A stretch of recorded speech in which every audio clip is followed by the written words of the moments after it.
Okay, so now let's go to pillar number 2, creating patient and provider safety. This is on everybody's mind right now.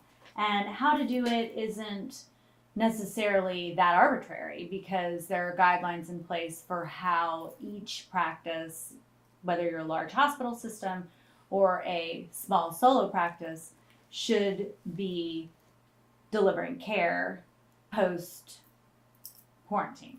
So, post quarantine here, at least in South Carolina, although there are some states still in the stay in and shelter in mode, means that we've been able to go back to actually providing the majority of services.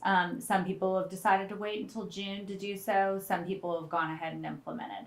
The wild card really is the fee, not the fee for service, but it's really more of the out of pocket network. So, things like aesthetics, med spa, massage, those sort of things. They're still sort of in the question mark.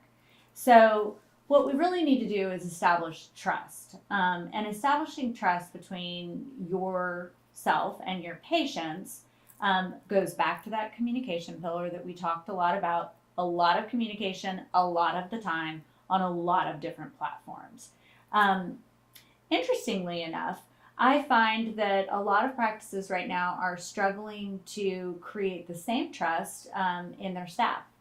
And staff can mean anything from your practitioner that is actually delivering the care to someone answering the phone.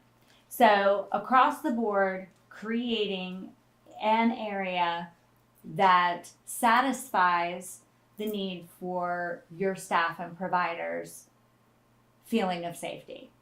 Why is that a marketing pillar? I mean, I think that's just something to really think about now too.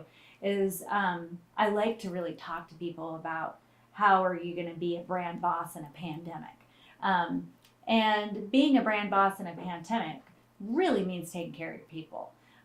They're where it starts. They're the actual foundation for everything that you do.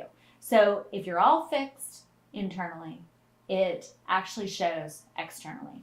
So if you've got patients and providers that feel really good about delivering care for you, then it's a lot easier to get those feet in the door with the patients, and it's a lot easier to retain them.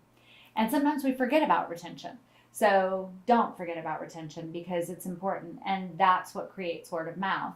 And I often say, not to talk myself out of a marketing job, but word of mouth is the actual number one reason why people choose your practice.